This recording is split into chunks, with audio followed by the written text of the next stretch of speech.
Before you judge me, let me tell you how I got here. On my 65th birthday, I believed I was going out for a celebratory dinner. I wore my good pearl earrings and the silk blouse that felt like a whisper against my skin. But instead of clinking glasses and dessert menus, I was handed a pre-packed suitcase and abandoned. That was merely the prologue. If you believe betrayal only wears a stranger's face, wait until it shares your DNA. They say a mother's love is the closest thing to unconditional love this world offers. I subscribed to that gospel. I lived it. Every feverish midnight, every skinned knee, every proud, aching moment in a school auditorium. I was there for Julian, my only child.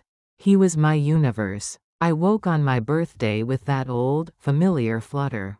65. A milestone. I was alone in my quiet little house in Bakersfield.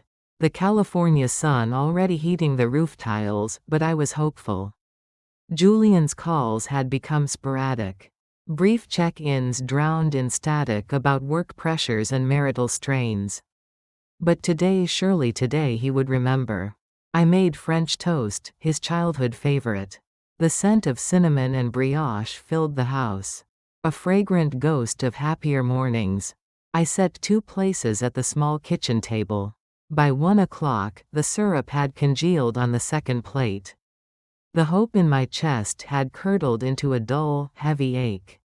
I picked up my phone, scrolling through our old text threads. Each love you, Mom. A tiny life raft in a suddenly choppy sea. At 3:30, the doorbell chimed. There he was, Julian. His smile was the same devastating blend of charm and bashfulness he'd used to get out of trouble since he was 6.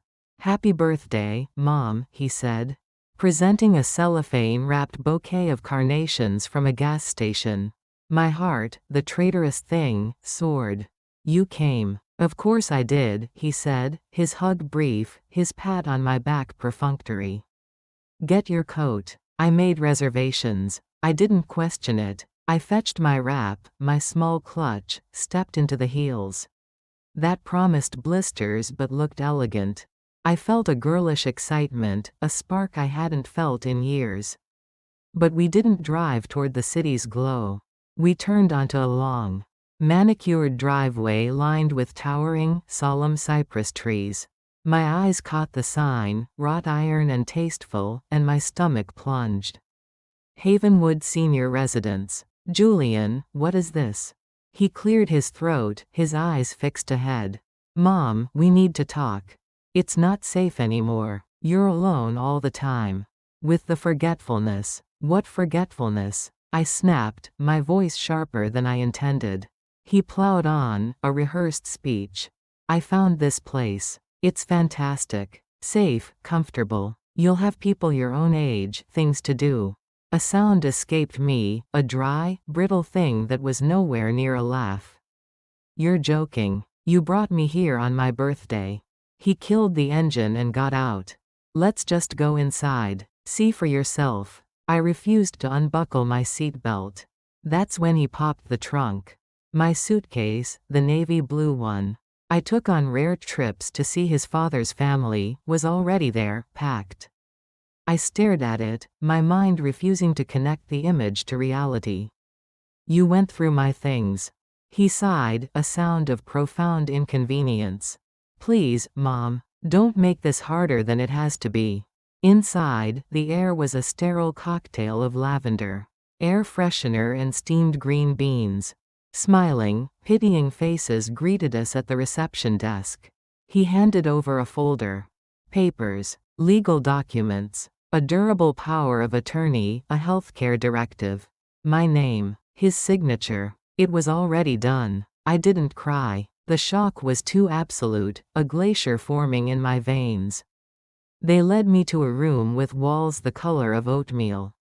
A hospital bed that could be adjusted with a remote. A single window looking out onto a concrete courtyard. My birthday gift. I sat on the edge of that unfamiliar bed.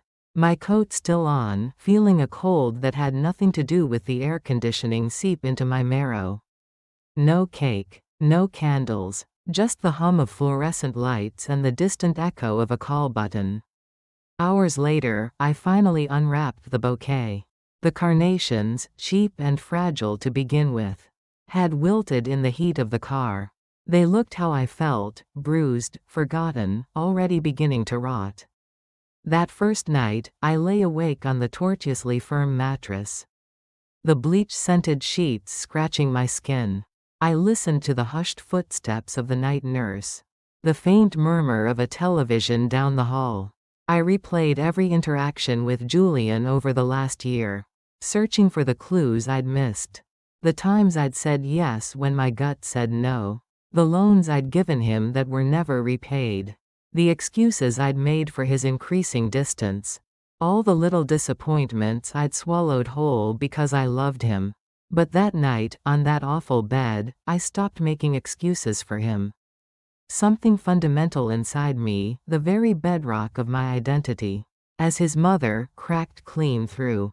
The next morning, I asked a nurse for my cell phone. She smiled with a patronizing sweetness. "Your son took care of that, dear. He said it was getting too confusing for you. We have a landline for calls in the common area." It was in that moment the truth crystallized. I wasn't here to be cared for. I was here to be erased. And if I didn't find a way out, they would succeed. But I am not the fragile, forgetful woman they took me for. Not even close. I stopped eating for 2 days. Not a hunger strike, not a protest. I simply could not force the bland, pureed food past the lump of betrayal in my throat. There is a particular kind of agony in being treated as if you are no longer a person. A feeling that you are a problem to be managed, a possession to be stored. I had raised a child, buried a husband, kept a home, loved with every fiber of my being. Now I was room 12B and a chart at the foot of my bed.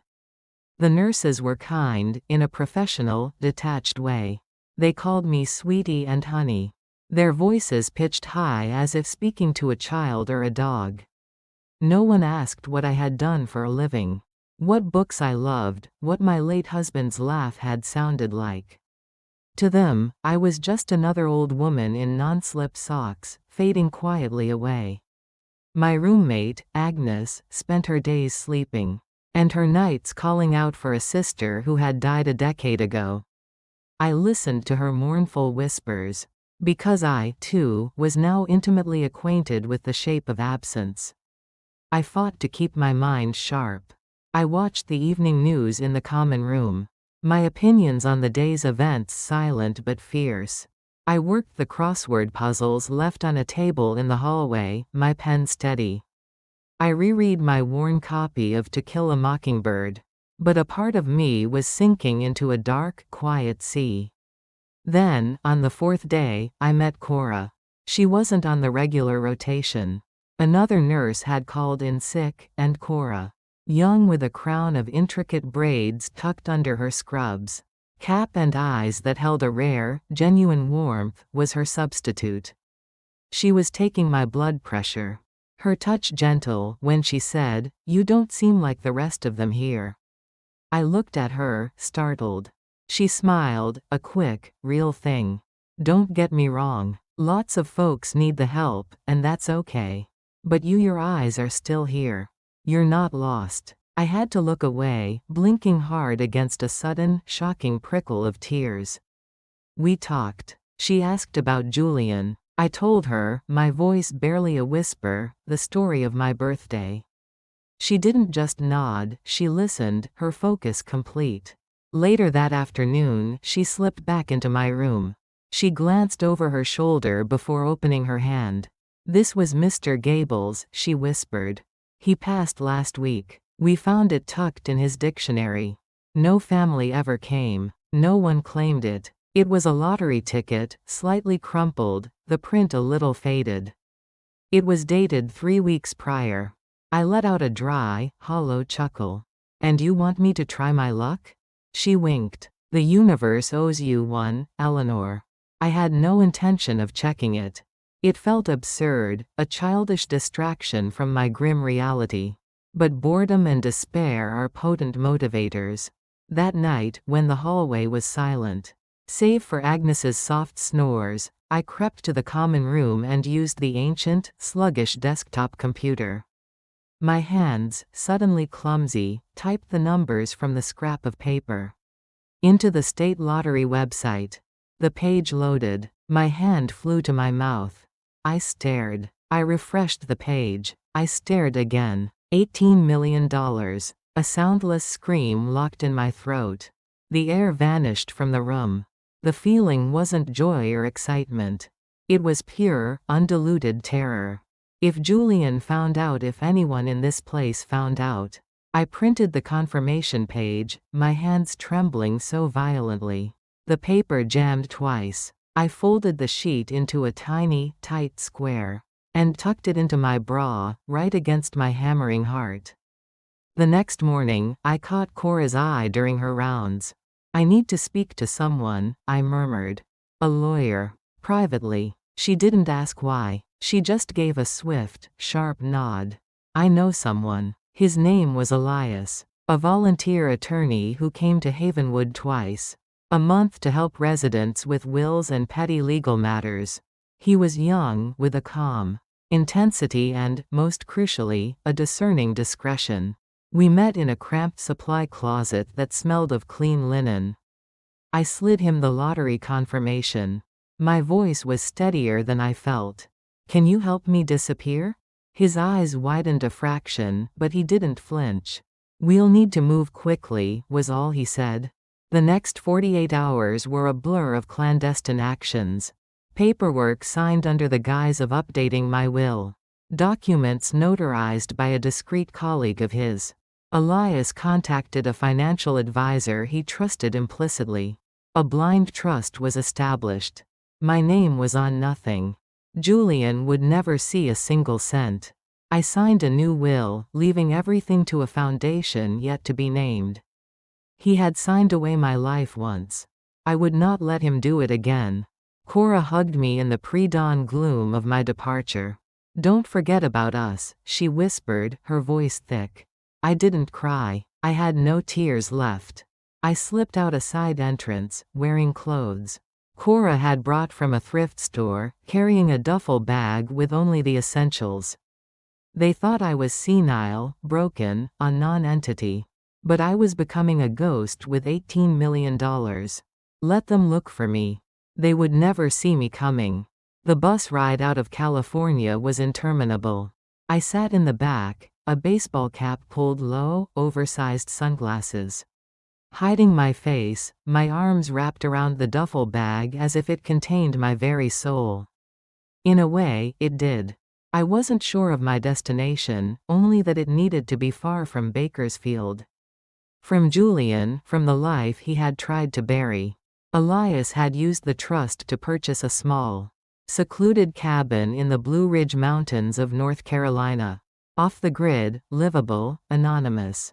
When the bus crossed the state line into Arizona, I finally exhaled, a shaky breath I felt I'd been holding for days. Freedom had a taste, and it wasn't sweet. It was metallic, like blood and cold fear. The cabin was rustic, a single-story structure of dark, stained wood with a porch that sagged slightly on one end. But it had a solid roof, a working wood stove, and, most importantly, a profound, enveloping silence. Not the institutional quiet of Havenwood, but a deep, natural peace that allowed me to finally hear my own thoughts. For days, I lived like a hermit. I cooked simple soups, walked to the mailbox. At the end of the long gravel drive, sat on the porch, wrapped in an old wool blanket, watching the mist cling to the mountain peaks. I scoured the news online, my heart seizing every time I saw a missing person headline, expecting to see my own face staring back. But there was nothing. Not yet. I kept the lottery ticket in a fireproof lockbox hidden beneath a loose floorboard under the rug. With it were the new will, a burner phone, and a letter addressed to whoever finds this, just in case. About a week after I'd settled into the eerie quiet, it was shattered. A sharp knock at the door. I froze, my blood turning to ice. I hadn't told a soul. I tiptoed to the window, peering through a crack in the curtains. A delivery van. Groceries. Part of the automated system Elias had arranged. My heart continued its frantic drumming against my ribs. Long after the van had disappeared down the mountain. That afternoon, a morbid curiosity overpowered my caution. I created an anonymous social media profile and searched for Julian. There he was, smiling in his profile picture, the picture of concerned success. His latest post made my stomach turn. If anyone has any information regarding the whereabouts of my mother, Eleanor Vance, please contact me or the Bakersfield PD immediately. She has been missing for over a week. We are sick with worry for her safety. Below it, a torrent of comments. Praying for her safe return. You're such a good son. How awful. I laughed, a hard, bitter sound that echoed in the empty cabin. They had no idea. But what truly undid me wasn't the post. It was the photograph he'd used. It wasn't recent. It was from years ago, at a family barbecue. I was smiling, squinting in the sun, my arm around his waist. He was looking at the camera, his grin wide and easy. We looked like the perfect portrait of a mother and son. How effortlessly love can be performed in a photograph. That night, sleep was impossible. I sat before the wood stove, the flames casting dancing shadows on the walls. My mind circled the drain of memory, each rotation, pulling me deeper into a dark understanding. I remembered every loan, every time he'd gently gaslit me. You're getting forgetful, Mom. You already told me that. Don't you remember? I had blamed myself, my age, my failing mind. It wasn't me. It was him. He had been systematically dismantling my confidence so that when he finally made his move, I would be too pliant, too doubtful to resist. Well, I was done. The next morning, I called Elias from the burner phone. I need to update the will again. He didn't question it. What changes? I want it explicitly stated. Julian Robert Vance is to receive nothing. Not a penny. Not a photograph. Nothing. Consider it done, he said, his voice calm. You're safe now, Eleanor. But I wasn't. Not yet. Because a deep, instinctual part of me knew the other shoe had yet to drop. I needed to be ready. It started with a letter. A plain, white envelope nestled between a water bill and a grocery circular. I wouldn't have noticed it but for the paper, thick, expensive stock. A chill skated down my spine the moment I touched it. Inside was a single sheet. A photocopy of a document. My signature, or a frighteningly good imitation of it. Below it, two others, my late husband, Arthur, and Julian. It was a loan agreement, dated 9 years ago, for $50,000. The bank's logo was legitimate. The notary's stamp looked authentic. But I had never, ever signed that paper. I sank onto my worn sofa, the letter trembling in my hands. The forgery was masterful, capturing the loop of my E, and the slant of my L. But it was too perfect, too careful. Arthur would never have taken a secret loan. And Julian, he had never mentioned it. With a cold, grim focus, I pulled the lockbox from its hiding place. Inside, nestled with my new life, was a file of old financial documents. Elias and I had gathered before I fled. I sifted through them, my fingers growing colder with each page. I found 2 more. A second mortgage application on my house I knew nothing about. A personal line of credit. All with my forged signature. A horrifying clarity washed over me. Julian hadn't just betrayed me that day at Havenwood. He had been stealing from me, from Arthur, for years. It explained the mysterious financial tensions in Arthur's final years. The cancelled plans, the bad investments. The quiet, worried conversations I'd overheard. I'd blamed the economy, bad luck, our own poor choices. It was Julian. Always Julian. I didn't weep. A cold, hard fury was crystallizing inside me. I opened my laptop and began to dig. For 3 days, I lived in a world of online banking portals, public record searches, and archived emails. Piece by piece, the monstrous puzzle assembled itself. Julian had used Arthur's social security number, mine. The dormant LLC from the small graphic design studio Arthur and I ran in the 90s. He had falsified loan documents, rolled debts into collections. Arthur, proud and private, must have silently covered much of it, taking the shame to his grave. But one account, a high-interest line of credit under my name, had defaulted just 2 months before my birthday lunch. I sat in the dim light of the cabin, the blue glow of the screen reflecting in my eyes. My hands were clenched into fists so tight my nails left half-moons in my palms. This wasn't just personal betrayal. This was criminal. I called Elias. "I have new information," I said, my voice flat. "Forged documents. Loans." It was Julian. "I believe you," he said, his tone deadly serious. "Do you want to press charges?" "Not yet." I wasn't hesitant out of mercy. I was strategic. I didn't want him arrested yet. I wanted him to feel the fear first. The silence. The not knowing. I wanted him to wonder if I knew. Because the truth was, I was no longer hiding. I was hunting. I began compiling everything. Every fraudulent signature, every suspicious transaction, every email where Julian had offered to handle my finances. I even, with Elias's help under a legal pretext, contacted our old bank and requested full records. The picture that emerged was uglier than I could have imagined. Julian had taken out a business loan against our defunct studio's name, using Arthur's signature dated a full year after my husband had died. That wasn't just deceit. It was federal fraud. I saved everything to an encrypted drive, backed it up in 3 separate places, and printed a crisp, clean copy for the lockbox. I didn't know how long I had. If Julian was as desperate as his actions suggested, and if he had even an inkling that I had vanished with a fortune, he would be coming for me. Have you ever looked at a person you created, nurtured, and loved unconditionally, and realized you are staring at a complete stranger? That is what it felt like. Scrolling through pages of evidence that painted my son as a consummate conman. The boy I taught to ride a bike had grown into a predator, and I had been his prey. The final, most devastating blow came from a deeper search Elias helped me run. A query buried in a federal database. Julian Robert Vance, subject of an ongoing federal investigation for wire fraud, identity theft, and tax evasion. Identity theft. The words were a physical blow. I clicked on the case file, my vision blurring. The details were heavily redacted, but the charges were clear.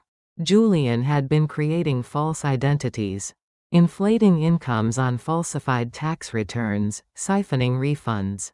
Some identities belonged to the deceased, some to the elderly. Some were real, living people, including me. The IRS had flagged 3 separate tax returns, filed in my name over the past 4 years. I had never seen them, never known. I pushed back from the desk, pacing the narrow confines of the cabin, one hand pressed to my mouth to stifle the nausea. My own son had weaponized my identity, used my name as a tool in his criminal schemes. And when the investigation began to heat up, his solution was to have me declared incompetent and locked away, a loose end neatly tied up. Only now, the loose end was holding the entire spool of thread. I didn't go to the police. Not yet. Instead, I began to document my life. I wrote down every lie, every stolen dollar, every forged line. I printed documents, filed them in neat folders, labeled them with dates and times. I started recording audio memos on my phone, not because I was afraid of forgetting, but because I wanted my voice, clear, calm, and lucid, to be the last thing heard if anything ever happened to me. Then I made a decision. I mailed a copy of the entire file, anonymously, to the Department of Justice. Not to spark an arrest, but to plant a flag. They would have the evidence. If I was silenced, they would know where to look. Despite my precautions, the paranoia grew. I noticed a dark sedan, parked a mile down the mountain road for 2 days straight. A woman came to the door, claiming to be a lost hiker, but her boots were too clean. Every creak of the cabin, every snap of a twig outside, sent my heart into a frantic rhythm. And still, I did not run. Not this time. I called Elias. We need to finalize everything. The trust, the will, all of it. I want it ironclad. He agreed. We erected a fortress of legal documents. If Julian ever tried to challenge the will or claim a dime, he would be tied up in litigation for the rest of his life. But as much as I armored myself with paper and strategy, the emotional toll exacted its price in the quiet hours. I'd sit by the fire and remember Julian as a little boy. His head on my lap, his trust absolute. I'd remember the teenage struggles, the distance that grew in his 20s. A chasm I'd blamed on myself. How long had he been this person? How had I missed it? Perhaps the most profound betrayal is the one you witness in slow motion. Explaining away each red flag with the language of love. Now I knew. And I would not let him write the ending to my story. For the first time in my life, I was holding the pen. The letter arrived in another plain envelope. But this time, I recognized the handwriting instantly. Julian's sharp, aggressive slants, each letter looking like it wanted to stab the paper. Inside was a single line, typed. I know. And this isn't over. I read it once, twice. Then a cold smile touched my lips. No, I miss you. No, where are you? Just a threat. The mask was off. I folded the letter and added it to the growing evidence file. By now, I'd been gone nearly a month. Julian had launched a full-scale media campaign of concern. He gave tearful interviews to local news, portraying the heartbroken son desperate to find his confused, vulnerable mother. The performance was chilling in its authenticity. Then, he made his move. A certified letter arrived from the Kern County Courthouse. I signed for it with numb fingers, my heart a cold stone in my chest. He had filed a petition to have me declared mentally incapacitated. I couldn't breathe. The document included affidavits from 2 people. A former neighbor I'd barely spoken to and a business associate of Julian's. They claimed I'd been disoriented, paranoid, and financially irresponsible. His lawyer had submitted edited audio clips. Snippets of old voicemails where I sounded tired, worried, or upset, chopped and manipulated to make me seem unhinged. Most damningly, there was a letter from a psychiatrist I had never met, diagnosing me with severe cognitive decline and supporting the petition. They were asking the court to freeze my assets, seize control of the trust, and have me forcibly returned to California. The air left the room. Elias drove up the mountain that evening. He read the documents, his face a grim mask. We've got work to do, he said finally. But, Eleanor, you must remain calm. You must be sharp. They are banking on you being exactly what they claim you are. I nodded, the numbness receding, replaced by a steely resolve. The following days were a whirlwind. Elias enlisted a sharp litigation attorney. We gathered every piece of evidence of my competence. My meticulously kept journal, logs of my lucid phone calls with Elias, financial records showing my coherent management of my new affairs. We scheduled an independent psychiatric evaluation. The doctor, a no-nonsense woman named Drive Evans, came to the cabin. For 3 hours, she asked me about my life, my marriage, my son. I told her everything, holding nothing back. She was impartial, probing, and thorough. When she left, she shook my hand. Mrs. Vance, you are one of the most composed and clear-minded individuals I have ever evaluated. It was the first full breath I'd taken in days. The pressure mounted nonetheless. The story of the hearing leaked. The online narrative began to subtly shift. Questions were asked. Why did she run? Is she unstable? Is someone manipulating her? The media, ever hungry for a drama, feasted on the ambiguity. Julian knew how to feed them. But I was no longer afraid. I had a purpose. In the quiet of my cabin, I began recording a video statement. I didn't publish it, but I wanted it to exist. I looked directly into the camera and said, "My name is Eleanor Vance. I am of sound mind and body. I was betrayed by my son. This is not a story of confusion. It is a story of survival." I didn't cry. I didn't rage. I just stated the facts. I knew what was coming. And this time, I would not be the one on trial. The Kern County Courthouse felt smaller than I remembered. The last time I'd been there was to settle Arthur's estate. A day shrouded in grief. I had been a widow then, leaning on my son. Now I was the accused. Elias advised me to dress with simple, unassailable dignity. I chose a charcoal gray suit, my single string of pearls, and low heels. I walked into that courtroom not as a fragile old woman, but as a force. Julian was already there. He stood as I entered, his face a masterpiece of concerned sorrow. He even attempted a frail, loving smile. It was a performance for the gallery, and I saw right through it. The judge, a woman with sharp eyes and a no-nonsense demeanor, opened the proceedings. In the matter of the competency of Eleanor Vance. The words hung in the air, heavy and absurd. Julian's lawyer went first. Smooth, polished, oozing faux sympathy.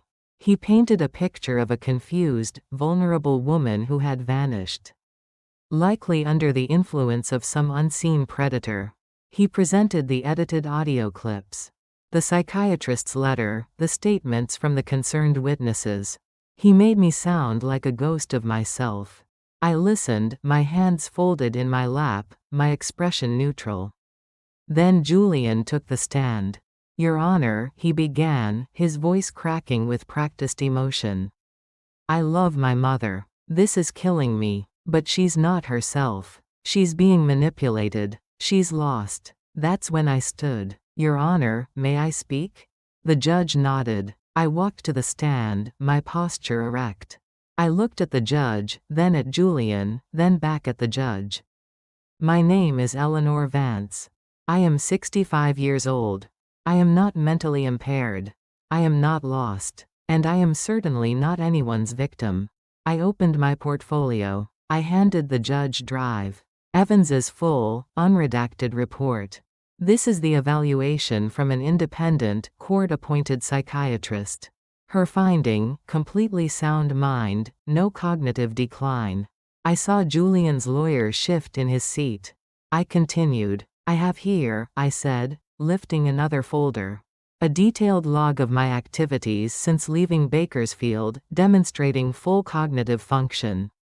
Bank statements showing my rational management of my personal affairs. And a signed affidavit from the attorney who helped me leave Havenwood residence. Attesting to my lucidity and deliberate intention." I paused, letting the weight of the documents settle. "I also have other evidence. But I will not be presenting it today. Not unless I am forced to." I didn't show the file of his crimes. That was my trump card. I turned to the judge. "My son placed me in a facility against my will. He took my phone, my freedom, and my dignity. Now he seeks to complete the process by taking my voice and my autonomy. I ask this court to not allow that." The courtroom was utterly silent. Elias gave me a barely perceptible nod. The judge leaned back, reviewing the documents. "I need time to review this new psychiatric evaluation. And the evidence presented. This court is recessed for 2 weeks. 2 weeks. Julian shot me a look as he stood. A flash of pure, undiluted fury before the mask of concern slammed back down. He left the courtroom with his shoulders tight, his exit swift. I walked out with my head high. The battle was not over. But I had just won the first major skirmish.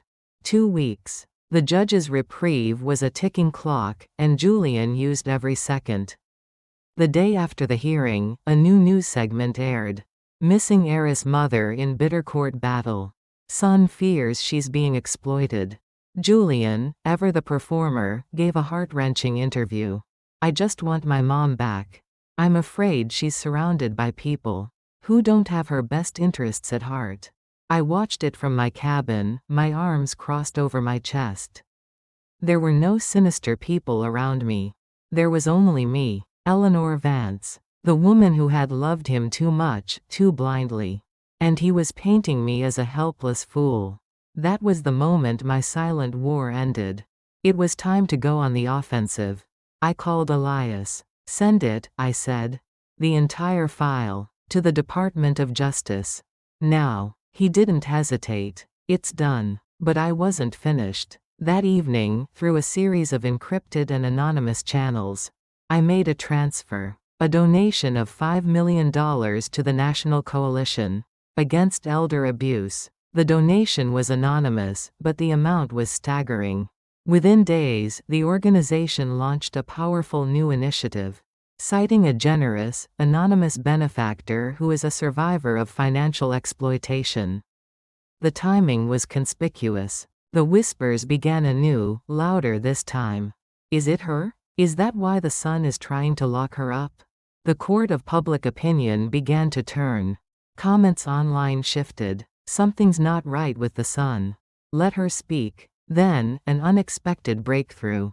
A journalist from a major national newspaper, Sarah Gable, contacted Elias. She had heard rumors, done her own digging. She wanted to hear my story. She promised integrity, discretion, and a fair platform. I agreed. We met at a quiet library in a neighboring town. I wore sunglasses and a scarf. In a hushed study room, she turned on her recorder and simply said, "Tell me." And I did. I told her about the birthday, the suitcase, the smell of Havenwood, the lottery ticket, the forgeries, the fear. I held nothing back. Her article ran 2 days later. The motherlode, betrayal, fortune, and the fight against being erased. It didn't name me outright, but the details were unmistakable. The pieces fell into place for the public. The missing mother, the son's lawsuit, the massive anonymous donation. The narrative was no longer about a confused old woman. It was about a predator being hunted by his prey. 2 days before the court was set to reconvene, Elias got the call. The Department of Justice had reviewed the file. They were opening a formal investigation and moving to indict Julian Robert Vance on multiple counts of wire fraud, identity theft, and forgery. Julian, so focused on his courtroom performance, didn't yet know that the ground beneath him was crumbling into an abyss. The second hearing felt different. The air in the courtroom was charged, anticipatory. Julian walked in, but the confident swagger was gone. He looked hollowed out, his expensive suit seeming to hang on him. His lawyer was whispering frantically in his ear. They knew. They'd seen the article. They felt the tide turning.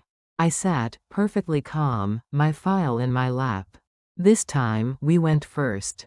Elias stood. Your Honor, since we were last before you, we have submitted a full independent psychiatric report affirming Mrs. Vance's sound mind. We have also become aware of a material fact that directly impacts the petitioner's credibility. He handed a document to the judge. This is a public docket notice confirming that Mr. Julian Vance is under federal indictment for wire fraud, identity theft, and forgery. The courtroom erupted in a wave of gasps and murmurs. Julian's lawyer shot to his feet. Objection, Your Honor. This is irrelevant character assassination. The judge silenced him with a look. Sit down, counsel. The room fell silent again, every eye fixed on the bench.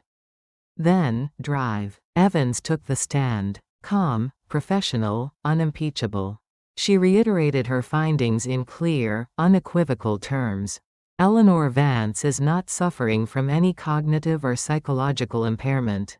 She is intelligent, deliberate, and fully capable of managing her person and her estate. I looked at Julian. His face was ashen. The carefully constructed mask had not just cracked, it had shattered.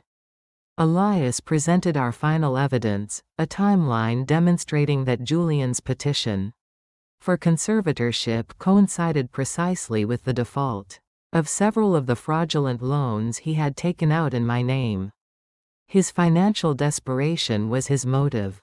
The judge offered Julian's lawyer a chance to respond. He stood, flustered, and could only weakly reiterate, "Your Honor. My client's mother is clearly unwell and being manipulated." I stood. "I am not unwell." The room went utterly still. I faced Julian directly. "I am the woman who read you Goodnight Moon 1,000 times. Who held your hand when you got stitches. Who believed in you when no one else did. I am her. And you left me in a home to rot." I turned to the judge, my voice clear and strong. "I am asking this court to recognize that I am not a problem to be managed. I am a person to be respected." The judge didn't need to recess. She looked at the evidence before her, then at Julian, then at me. "Mrs. Vance," she said, "based on the overwhelming evidence of your competency, the independent medical evaluation, and the profound questions regarding the petitioner's motives and character, this petition for conservatorship is denied in its entirety. Your rights and autonomy are fully restored." I did not cry. I simply nodded, gathered my papers, and walked out of the courtroom. Julian did not look at me as I passed. He was staring blankly at the table, his future evaporating before his eyes. The legal battle was over. But the reckoning was just beginning. The call came in the deep, quiet hours of the night. Elias's voice was calm. "It's done. He was arrested at his home an hour ago. It's on the news." I didn't speak. I just sat in the dark of my cabin, watching the moon cast silver shadows through the trees. I had waited for this. Now that it was here, it felt less like a victory and more like a natural, inevitable conclusion. By morning, the story was everywhere. California man arrested in elaborate elder fraud scheme. Son of missing mother in federal custody. My name was mentioned, my story alluded to. The woman they had pitied was now the woman who had brought down her predator. The media camped at the end of my driveway. I turned off my phone, ignored the knocking. I made tea, watched the birds, and tried to feel something other than a vast, hollow emptiness. But silence wasn't justice. It was just silence. I reached out to Sarah Gable, the journalist. I told her I was ready to tell the whole story, on the record, on camera. The day of the interview, I wore a simple black sweater. No makeup, no pretense. We sat in a neutral studio. "Eleanor," Sarah began, her voice gentle, "the world has heard the headlines. But they haven't heard your heart. Why are you doing this?" I looked directly into the camera lens. "Because this isn't just about me. It's about every single person who is told they are too old, too confused, too fragile to matter. I was almost one of them. I won't be silent anymore." I told it all. The betrayal, the fear, the money, the fight. I held back nothing. That night, the interview aired. The response was a tidal wave.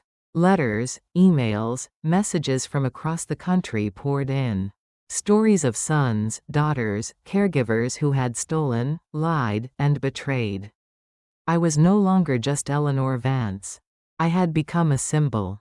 A mirror. Julian, from his jail cell, maintained his innocence through his lawyer.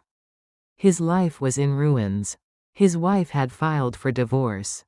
His friends had vanished. Good. He had built his life on a foundation of deceit.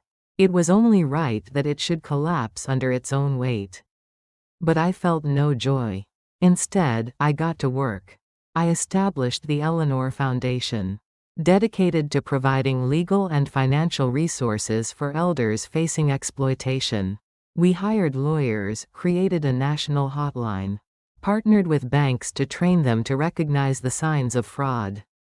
The anonymous donation became public, and I matched it. We would do real good. The pain of Julian's betrayal lingered, a dull ache that would never fully fade. Not because he was suffering, but because I had to mourn the son I thought I had, the love I thought was real. I had to learn to live without that illusion. But I had something more valuable now. I had the truth, and no one could ever take it from me again. Julian took a plea deal. 10 years in federal prison. He tried to write me one more letter. I marked it returned to sender without opening it. That chapter was closed. In the final week of autumn, I did something I needed to do.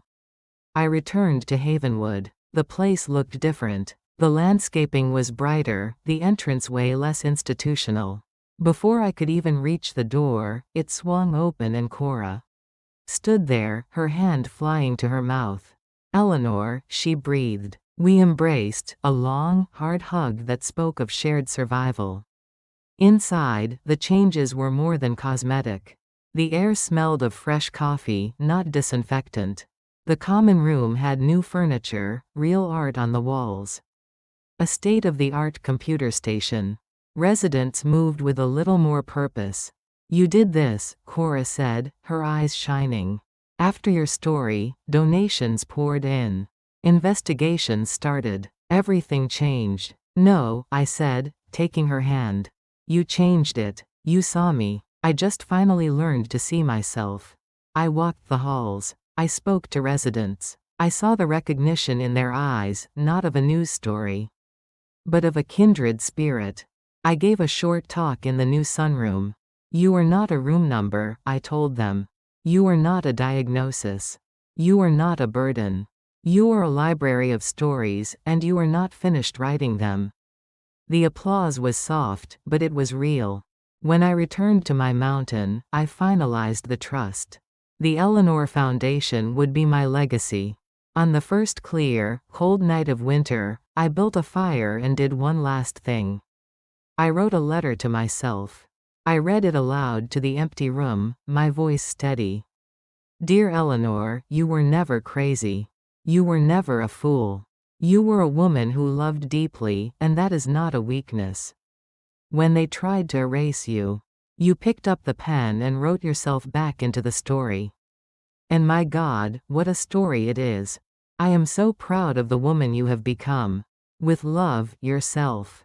I folded the letter, placed it in a small cedar box, and set it on the mantelpiece. I didn't need a legacy of wealth or vengeance. I had something infinitely more powerful. I had my freedom, and for the first time in my life, it was entirely, utterly, my own.